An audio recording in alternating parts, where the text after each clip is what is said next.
today's mindful moment. Welcome back, everyone. We're diving into Cassandra Clare's City of Glass today, Oh, a great choice. the third book in her Mortal Instruments series. Lots to unpack there. Yeah, it's a world where angels and demons walk among us, hidden in plain sight. Right. And our protagonist, Clary, she discovers she's not just an ordinary artist, but a descendant of demon hunters. Shadowhunters, they're called. A whole hidden world. Exactly. And this deep dive, well, it takes us straight into the heart of that world, the forbidden city of Alicante. Oh, Alicante. Secrets, loyalties tested, love, and impossible choices. It's all there. And it's really interesting how Alicante becomes like a crucible for Clary. It is. It really is. A city steeped in tradition, forbidden to outsiders. Right. And Clary's still trying to grasp her Shadowhunter identity. So navigating this new environment, well, let's just say it's not a walk in the park. It's a huge adjustment. And remember, she's also desperately trying to save her mother. Jocelyn, yeah, she's in a magically induced coma.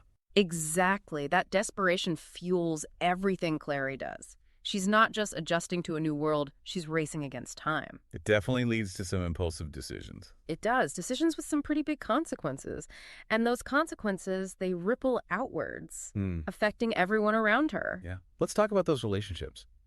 Clary, Jace, Simon. Oh, that love triangle. Definitely intensified by the whole Valentine situation. Right. The revelation about Valentine being Jace's father. Talk about an identity crisis. It's pivotal. Jace pushes Clary away, convinced he's inherited this darkness from Valentine. But his actions, they say something else. They do. It's a conflict. His love for Clary, but also this deep fear of becoming like Valentine. And then there's Simon, so devoted to Clary. Always. He follows her to Idris despite her, romantic disinterest, all while dealing with his own transformation into a vampire. Simon's journey is all about resilience. Imprisoned by the Clave, questioning his changing nature. But through it all, his strength and loyalty really shine. Okay, so we've got a desperate heroine, a brooding love interest, and a fiercely loyal best friend. All converging in this forbidden city. And we can't forget Valentine lurking in the shadows, pulling the strings. He's a master manipulator, deceiving everyone to get what he wants. And then, bam, the Sebastian reveal. Huge twist. Sebastian's true identity as Jonathan. Clary's brother. Valentine's twisted experiment. Talk about throwing everything into disarray. It shatters trust. Makes it almost impossible to tell friend from foe. Suddenly, trust becomes the central theme. It hangs over every interaction. It does. It's not just about who's lying, it's about the strength of those bonds. Loyalty, family, especially against Valentine schemes. Yeah. And that ties into this idea of family being both a source of strength and a burden. We see how bloodlines define and confine characters like Jace and Simon. But Clary finds her place within the Shadowhunter community. Right. It shows that true family isn't always about blood. It's about shared experiences. Unwavering support. It's a powerful message, especially in this world that's so entrenched in tradition. Speaking of which, City of Glass really immerses us in the whole Shadowhunter world. It does. Their weapons, the importance of those runes, the uneasy alliance they form with downworlders. I mean, there's a lot to unpack there. There is. The world building goes deep. It's not just aesthetics. We learn about the mechanics of this world, the power dynamics between Shadowhunters and downworlders. And the mortal instruments themselves. Right. Objects of immense power, coveted by Valentine, they become central to the conflict. He doesn't just see them as magical artifacts. No. He believes they can reshape the world. And then there's Clary. She can create new runes. That's a power she doesn't fully grasp. Which makes her both a threat and a target in Valentine's eyes. Definitely. And her ability to create new runes, it's not just a cool power. It's not. It disrupts the established order, challenges those rigid Shadowhunter traditions. Her very existence represents change, a change that Valentine desperately wants to control. Absolutely. And it's not just the runes. Remember that scene where she confronts the Clave? Oh, yeah.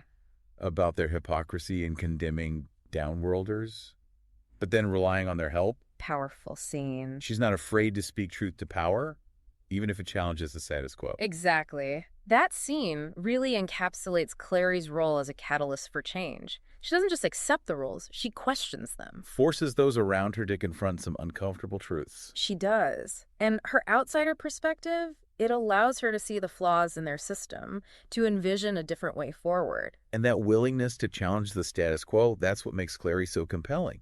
But she's not the only one going through these big transformations. Simon's whole journey as a daylighter. Yeah. It's a huge departure from the typical vampire, you know. It raises all sorts of questions about where he belongs in all of this. He really embodies those blurred lines between Shadowhunter and Downworlder. Right. I mean, a vampire who can withstand sunlight. It challenges everything they thought they knew. Totally. Mm-hmm. And he's willing to fight alongside the Shadowhunters. Even receives a mark. Mm-hmm. It shows just how much their world is changing. It really does. It's like the rules are being rewritten right in front of us. Yeah. Speaking of rewriting rules, there's a particular scene between Jace and Alec. Mm-hmm.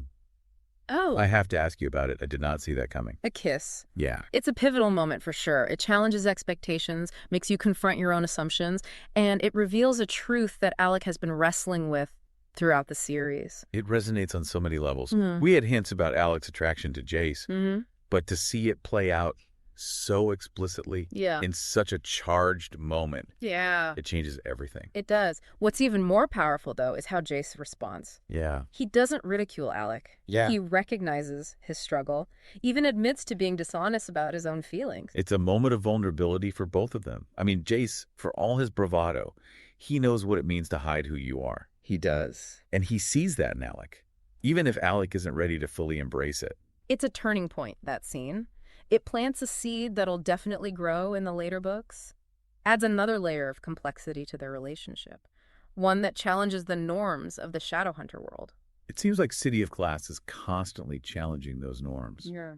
But amidst all the love triangles and betrayals and forbidden romances, there's this deeper question at play. Yeah. What does it really mean to be a Shadowhunter? Yeah. It's central to Clary's journey, but I think it's something we all grapple with, you know, as we try to find our own place in the world. Absolutely. City of Glass forces us to examine the very foundations of this world. Are the Shadowhunters truly these righteous warriors? Or are they just clinging to these outdated traditions? Right. Traditions that maybe don't serve them anymore. And Clary's arrival in Idris, it brings that question to the forefront. And we see that conflict play out in how they treat downworlders. There's prejudice, distrust, a deep-seated fear of anything different. And that's where Clary's perspective becomes so important. It is. She doesn't blindly accept the rules. She challenges them. Yeah. Her ability to create these new runes that go against their sacred gray book, it disrupts their core beliefs. It's like she's showing them a different way, a way to embrace change, adapt to this evolving world. And it's not just about the runes. She calls them out, you know. She does. On their hypocrisy. Yeah. They condemn downworlders, but then rely on their help to fight Valentine. Right. She's not afraid to speak truth to power, even if it makes people uncomfortable. Clary represents this new generation of Shadowhunters. More open-minded, more willing to question, more accepting of those who are different. Her journey really reflects this larger battle between tradition and progress. And it's a battle that's happening not just in the Shadowhunter world, but in our own world too. Especially today, we're constantly navigating these shifting landscapes where old ways of thinking clash with new ideas. City of Glass reminds us that embracing change, questioning authority, fighting for what you believe in, even if it means going against the grain, it's all essential for growth, for progress. And it's not just about societal change either. It's about personal growth. Yeah. City of Glass highlights that journey of self-discovery, finding your own voice, forging your own path, even when it's tough or uncertain. It's about recognizing that real strength isn't in blindly following tradition. It's about having the courage to question, to challenge, and to ultimately define yourself on your own terms. City of Glass really challenges us to think critically about the world, both the magical world of the Shadowhunters and our own. But beyond those big themes, there are characters whose stories give us like a more personal view. Amatis, for example. Oh, yeah? Jocelyn's sister, Luke's former love. She seems caught between loyalty to the Clave and her personal connections. What do you make of her? Well, Amatis represents that struggle, Yeah. you know, being caught between tradition and these evolving realities. Right. She embodies those Shadowhunter values, duty, the law. But then her actions, like helping Clary, even though it's risky, it shows a deeper conflict. Definitely. She's trying to reconcile her past with the complexities of the present. It's not easy. It's like she's navigating a world that's constantly shifting, questioning if the old ways still hold up. And her relationship with Jocelyn just adds another layer. It does. There's resentment, maybe even jealousy. Yeah. But also this underlying sense of responsibility. It makes Amatis so fascinating. She defies easy categorization. Not a villain, but not a clear-cut hero either. She represents that generation grappling with a world in flux, trying to find their footing amidst the chaos. So we've got all these conflicting loyalties, impossible choices, and a war on the horizon. Where does City of Glass leave our characters? What struck you about their transformations? Well, the book ends with this sense of victory, but also uncertainty. The immediate threat is gone, but the fallout from Valentine's actions, that's going to linger. Right. Each character comes out of this experience changed. Stronger, sure, but also scarred. Definitely. Their journeys highlight how love can be both a strength and a weapon, how fragile trust is, and those internal battles that we often face. It reminds us that even in a world of magic and mythical creatures, it's the human heart that really drives the story. Their struggles for identity, belonging, acceptance. It mirrors our own. It does. And Cassandra Clare, through their stories, she challenges us to confront those complexities, to question traditions, to fight for what we believe in, and embrace change. Absolutely. But remember, this deep dive, it's just a taste of City of Glass. It's a book that gets richer with every reread, new layers, new insights. Definitely agree with that. And for those who want to keep exploring Clary's world, her adventures continue in the rest of the Mortal Instruments series. They get even more intricate, even more emotionally charged. I can't wait to see where she goes next. Me neither. So, as we leave the Shadowhunter world behind, just something to think about. Can love really conquer everything? Or will the past always shape the future? We encourage you to ponder those questions, find your own answers. There's a link to buy the book in the episode description. And if you enjoyed this deep dive, don't forget to subscribe to our channel and share it with anyone who loves exploring ideas. We'll be back soon with another fascinating topic. Until then, keep those minds curious and engaged.